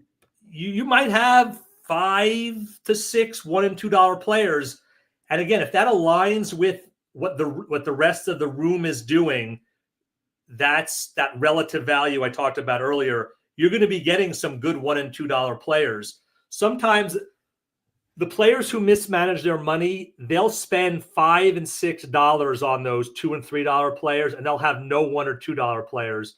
And then everyone else will get the $1 and $2 players, and there's not much of a difference between what you just spent and what they overspend. So I'll definitely go in knowing some guys will have $10 left for their last 10. That I'm not comfortable with. I'm not comfortable with 10 $1 players. Some guys are. Some guys are great player evaluators, and they know they're going to get amazing $1 players, and that's how they'll beat me. They'll get all the top talent, and then they'll get a lot of good late talent by going $1. If I have 5 left for my last 5, I could survive there, but that's probably my max as far as my comfort level. Anything more than that, I get pretty uncomfortable because, some people will save for the hammer. So the problem in an auction is this is kind of another advanced thing to think about is you're like, oh, I got 5 for my last 5. I'm good. Guess what? You're going to throw a guy out in round 19 for that $1. You ain't getting him. Yep. You're going to throw the guy out round 20. You ain't getting him. You're going to spend your last 5 guys in the last 2 rounds, and they're not going to be the top $1 guys you have, because people are going to have $2 and $3 to spend. So you have to kind of know when to have those $1 and $2 players, because in an auction, you get 1 nomination each round. If you nom a guy in round 19, don't get him, you got to wait 15 more guys, and you're going to see 15 more good players go off the board, right? Where in a snake draft, you get a guy in round 19, guaranteed. Yep. So I think that's really important to note. And it's a great point because, you might have your dollar players you target, but if you're stuck holding the bag, that you have a whole different world of dollar players to look at, and that is not the goal in mind. No, that's right. On Twitter, Martin Sokolsky asked, last year I spent $64 on Acuna, obviously a poor result. Do you find yourself engaging on the lower cost or the higher tier players, so the late first, early second round in standard drafts, or are you looking for the Ohtani and Witt? So similar to what we talked about with Jacob's question and some other stuff, but you did take an Acuna. So what's your thoughts on this? Yeah, I spent 56. So to me, that was closer. That was less of an overpay than I had seen him going in all the previous auctions. So I think I want to get I used to probably go too balanced, and I would pass on all the $30 plus players because they all looked overpriced to me, and I was a little too rigid there. I try to open that up where I'm comfortable in a top 20 player that I have as overpriced. I'm going to look for the one that I think I can get the best price on. For many years, that was Ohtani. Even last year. Now, we know there was some other things, and in that same auction, I could have had Ohtani for 33, and believe me, it's for 6 months, it's something I just never didn't think about. And he was my favorite player before last year. Now I hate him because what he did to me last year. But so I'll look at those top 20 and who is maybe a $5 overpay instead of a $10 or $15 overpay. And if it's a player I like and feel good about, that's who I'll target. So I'll generally won't be getting the 50 plus players. But you know what? Even last year with that mistake on Acuna, I was still able to overcome it. That's the one difference between baseball and football, right? The McCaffrey owners this year who spent 50 plus on him were toast. They basically could never overcome that. Football is a different beast. But in baseball, if you're good enough in the late picks, for example, Churio came up on the wire in that league, and I got him the week I dropped Acuna. He basically gave me Acuna level production the rest of the season. Like that's when he got super hot. So that's how I ended up cashing. I was able to get a Churio on the wire. So just because you go big dollars, even if it doesn't work out, doesn't mean you're dead. No, I like that. That's a great point. 6 months, long time. You can make things change as you get going. All right, you hinted at it earlier. Wave Boy, I'm going to read both your tweets, buddy. It says, first, every single auction pod, people talk spread the wealth for stars and scrubs. It's always the same old boring conversation. Well, you need to listen to different pods. But he also says, much more interested in questions of strategy, like example, nominations, which we talked about. But he talked about Ariel Cohen, who's another great fantasy auction player. Talks about trying to break up tiers and stripes with your nominations to generate value as people overpay and underpay. What nomination strategies do you engage in? I think we hit on a lot of them, which really broke it down, but there was definitely more than just, let's just be balanced for stars and scrubs. Yeah, now hopefully, Wave Boy, we gave you a more dynamic, interesting show, and you are able to, get some additional. And you know what? But thanks for pushing us, though. I think that's fair. I think we can get into ruts in how we talk about things. I think this has been really interesting, and we touch on a lot of things that I haven't said on previous pods that I've been asked to appear on about auctions. So I always try to keep it fresh and give some different takes, so it's not the same thing because you can get that information elsewhere.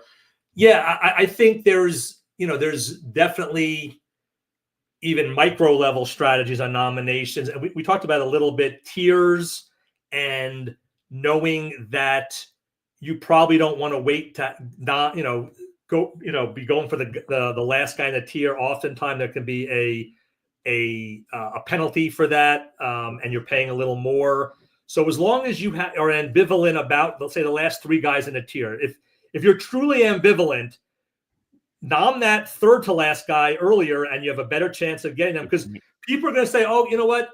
I'll go up to a certain amount, but I have two more guys I like, so I'm not going to overpay." But make sure you're truly ambivalent. If you really like a guy more than the other guy, then don't just play the price game. Make sure you're getting the players you want. I think that gets lost sometimes in auction play. Oh, I'm ambivalent. I'll just take the best price. Yeah, but if it's not the best player, then at the end of the day, you'll look at your team at the end of an auction, and honestly, it doesn't matter what you paid. That's your 23 players and then your 7 reserve. That's your team. Yep. So you have to be comfortable with that. I think I've often been, I got him for $2 less, but yeah, I don't like that guy as much. So what did I just do there? That's a great point. And last question I have, it came from our Discord here, from Ben Bingham. He says, if a position like relief pitcher, for example, is more expensive in auction than your values, how do you know when to allocate more money to that position versus trying to wait on a perceived value that might fall to you after the big spending? So it could be any position, but because we kind of talked about it in other spots, talking about hitters and whatnot. And you said your spreadsheet, you said some people have formulas that change it all for you, but When you're in that room, how do you go about that? We talked about it earlier, kind of. Yeah, excellent question. Yeah, I think you have to, again, have the feel for the room. Is it hot or is it cold? Positionally, are people pushing up pitching or are they not? It's kind of, old saw by now, but like pitching gets pushed up in the mains. Well, every auction, even in Vegas, are different. You might have an auction where right out of the gate, people are going pitching crazy, right? So you came in with your strategy, you had your $100 for pitching, and you were all ready for, your $30 pitchers, you'd done a few OLACs, and you're like, I got this. And all of a sudden, those $30 pitchers are $38. And that happens. That absolutely happens. Then you're like, oh my God, what am I going to do? So you have to have pivots, you have to have plan Bs, etc. And you have to have other players at that position that you're good with. If you're just lockstep, I have to get this guy. Hey, by all means, but just know that all of a sudden your $30 pitcher is now $38. So that's $8 less. It's a zero-sum game. If you spend $8 more than you were expecting on this player, you have to now spend $8 less. Not at one player, but it could be, over 3 or 4 players. But that $8 is gone. It ain't coming back. You don't get extra money. So just know you can be stuck on a guy and get him, and that's fine. But if so, it's going to cost you elsewhere. So have other pivots, and just know if the room is super hot on starting pitching, that might mean you're going to get a few better deals on the hitting side. So it doesn't mean you can't spend your $100 on pitching still. You probably can. And you could probably make that $100 work because, maybe you actually can spend $105 now because all of a sudden the hitting is going to be a little cheaper. So some of your hitting targets are now less. So you could actually bring more money over the pitching side, but it might be on that SP2 side, right? You might get 3 SP2s now instead of getting that SP1 that you wanted. So it's just being flexible, having pivots, knowing the players you like, and not being afraid to move money around and don't come in with a rigid plan that you don't change. That's not going to work in an auction. Even if you do 10 auctions in a row, the 11th will be completely different. It's a great point. Great point. Always, that's one of the beauties of the auction, though. Always changing. It's a different puzzle every time you're putting it together. And this was a blast, Mark. Absolutely a blast talking with you here, getting to pick your brain for a lot of great auction information. Before we head out of here, why don't you, if you have any final thoughts or anything you want to let listeners know, like where they can find you, anything fun like that? Yeah, Bubba, this was a total blast. Really ticked the box for me to be on with you. So I really appreciate it. I was like super stoked when you reached out. Yeah, I'm at Marc, MARC _Winokur, WINOKUR. Not a great follow, so I'm not expecting a lot of people to. But I occasionally have the snarky retort on other people's content. I have been blessed to be on a bunch of pods, and I love that opportunity. And if you go to Vegas, come up and say hi. I will be there. And yeah, just I'm excited for the last day of fantasy football today, and I can finally fully move over to baseball. I've already started reading some of Mike's deep dives. I've already started to listen to some content, and I am just waiting for some of the projection systems to come out. And soon. I probably won't dive into an auction. There is. I'll just put this out there. They are trying to fill an auction on New Year's Day. If you want to auction, it's starting, and they'll probably start filling them pretty soon here. So go for it. Jump in, give it a shot. Unfortunately, 150 is the lowest price point on. Yeah. I think they maybe should have some $50 or $100 price points for auction. I think 150 is not cheap. So if they want to grow the auction game even more, they might want to consider a $50, a $75 version that will get more newcomers in. They do have a great website or draft or auction room. It's pretty glitch free, and you can do them in about, I don't know, was it 3 hours now? Give or take, yeah. It depends on the opening bids, essentially. Yeah, if you guys are smart with those, yep. But you know what? What else are you doing with your time that you can't, 3 hours for an auction? I mean, or what are we out on? What are we doing out there? We're probably not doing anything that much more exciting. So don't be dissuaded by how that auctions take an hour more than a snake draft. Agreed. It's an hour of fun. So they're an absolute blast. You get a little break in there to kind of, I usually, when I'm doing them online, I walk around for 5 minutes just to stretch and think outside, get away from the computer for a few minutes, but you get a couple breaks, which helps. And I agree. That's Bubba and the Boom listeners. We do $50 auctions just to kind of keep more people involved. I think it is a definite thing that would help with growing it for sure. But Mark, appreciate you joining me. I will hit you up in Vegas this year, as we will be there to do some podcasting in the podcast room for Greg and company. That's going to be a new thing this year. So looking forward to, my friend, and thanks for joining me. This was a blast. Thanks, Bubba. Appreciate it. All right, everybody. This is Bench to Bubba, episode 709 with the one, the only Marc Winokur. Catch you all next time.